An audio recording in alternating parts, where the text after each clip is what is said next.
Something very interesting about languages is that when we describe phenomena that occur, we can describe a particular moment or we can compare particular moments uh, to see how language evolved.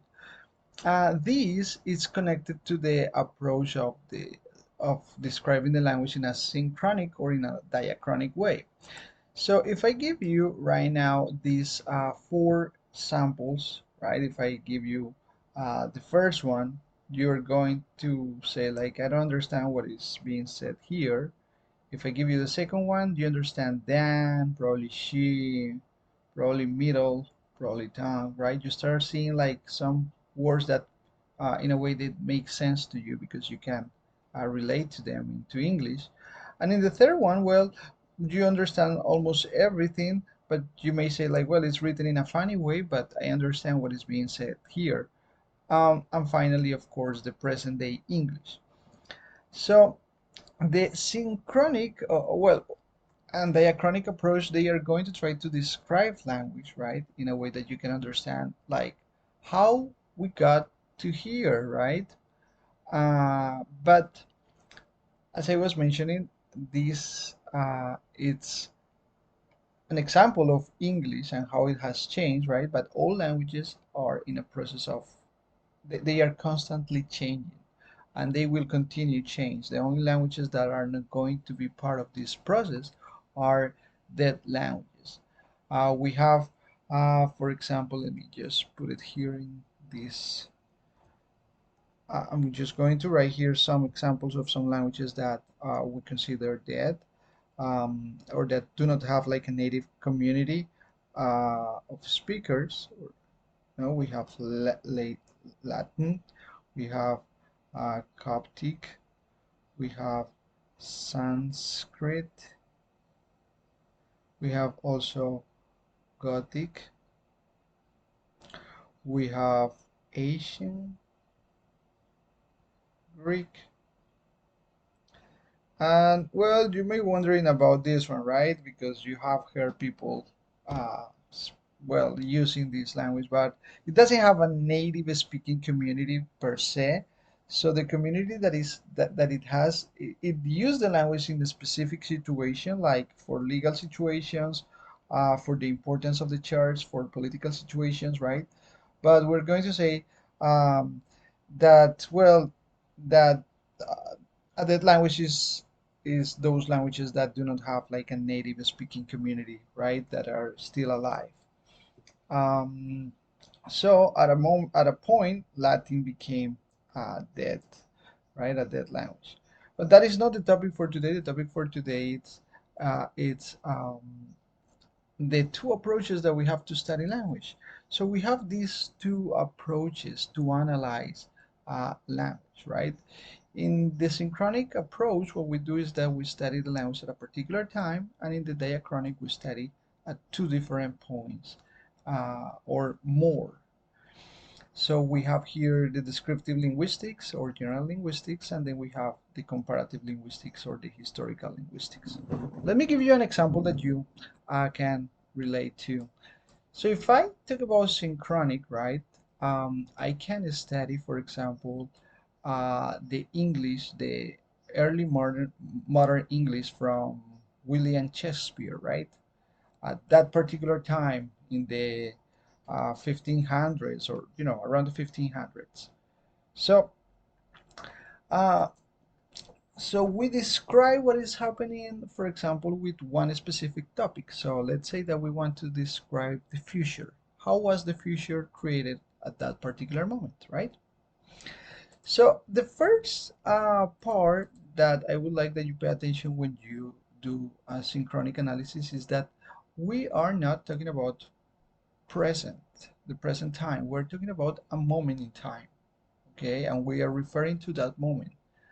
Let's say that I ask you, how do you create the future tense in English, in present day English, right?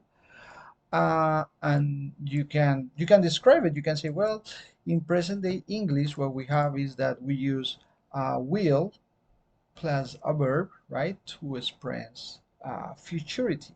So we can say something like, I will travel to Canada next month, right? And in that sentence, right, you are expressing the future, right? Because you use will. You can also say, well, you can also create, or you can also express futurity by saying, or by using going to, right? I'm going to travel to Canada, right? But if I ask you the same question about how do you express future, right? With can you explain how do you use future um, with or having into consideration Old English? Can you describe Old English and the way that they use the future? Probably you don't know about that. Well, let me give you an example here, right? What we have here is that in Old English, the future tense was expressed with the present tense and some forms and adverbs like tomorrow, or in a context in which the future is inferred. So if I want to say I will travel to Canada in Old English, probably I will have to say something like I travel.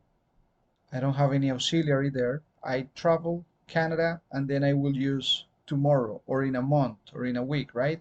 And I give the sense that I'm talking about the future.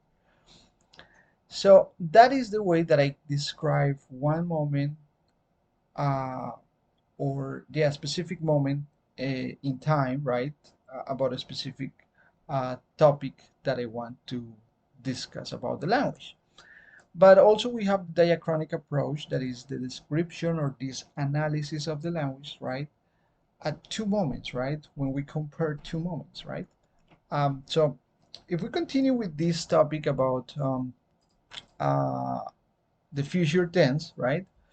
We can connect like the way that English was using the future, right? And the way that now we use the future. So in this sense, what we have here is that in Old English, there was no will, right? But there was this idea of using um, time expressions like tomorrow, right? I travel tomorrow, and now we have I will travel tomorrow. So if I want to make a diachronic comparison, I will have to say like, well, between Old English and present day English, the way to express the future tense adopted the periphrasis. The periphrasis is just some multiple word construction or the use of multiple separate words that carry meaning. In this case, will is going to give us some meaning about or some idea of futurity, right, of the future, and became mandatory in a future context. For instance, ich lerne became I will study, right? But we can analyze the language in different ways that lead us to many different questions, right? About the history of language or the reasons behind like these particular changes. Why do we have now will, right? Probably you're wondering like, yeah, like when did we stop using this to now have this? Well, um, I'm going to explain this really fast. Well, the future tense of Old English, because in Old English, what we have is that, well, they didn't have this auxiliary will that we have now, but they have um, willan, okay, willan, okay. So willan was connected or the idea of the verb willant, it was connected uh, to the or it wanted to express desire or that you want or that you wanted something. So um, if we want to create a sentence in Old English, right, and we want to say like I want to study, so you ended up saying ik, right? Wille, that it was like the conjugation of the verb, and Leornian. So I wish to study, right? I wish to study, I want to study. And right, we came up with I will learn. That if you check is it has some like something resonates there, right? We eliminate these, we eliminate these. This was capitalized, but there are some changes. But definitely now, if we say I will learn, I will study, right? If you say that in English, there are still some nuances of desire. So the desire that you have here in present day English has like the future, excuse me, has some implications of desire, right? So that can explain why when we want to talk about future and we want to express our desires of what we want in the future, why we use will, right, and not going to, for example. So this is the diachronic approach, and I'm going to start with some sentences because I know that you don't know all English, but if we use, for example, some sentences or some statements about synchronic and diachronic, or the idea of synchronic and diachronic approaches, right? Maybe you can understand these a little bit better. So I have here some sentences. We're going to read them. I'm going to give you 2 seconds to think, and then I'm going to give you the answer. So if I give you this sentence, yesterday I had an avocado for breakfast. Um, this is in present day English, right? This statement has nuances of synchronic or a diachronic statement. One, two, a synchronic statement. Now let's go with the second one. This morning I had an avocado for breakfast. Is this statement diachronic or synchronic? Again, synchronic, right? We are just mentioning one moment, right? But pay attention to this other. 2 years ago, I had never heard about avocado toast. But now that I live with two millennials, I have avocado toast for breakfast regularly. This one we have a diachronic.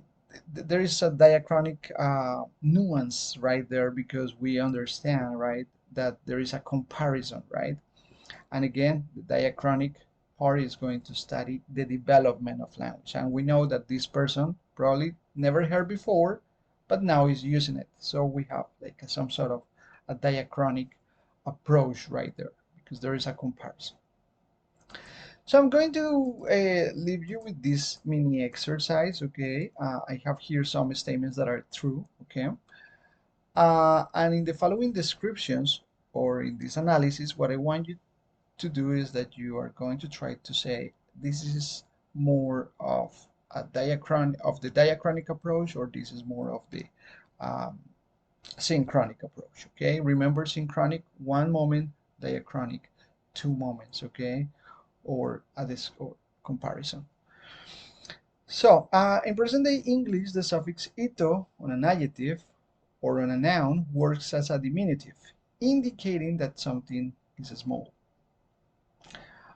In Old English, the pronoun thou was singular, meaning you, as one person. The person ye was plural, meaning you, as more than one person. The Old English es suffix on nouns is retained in present day English as the possessive es. And the final one, present day French has the subject vous as the second singular or plural person, formal, meaning you and you all. However, Old French had also vos as an informal way for vous. So you don't have to be an expert, but you can tell like where they are only describing one thing or like those examples where they are describing 2 moments in time, right? That is like the most important thing that we're doing now. Okay, thank you very much for paying attention, and I hope to see you in the next video.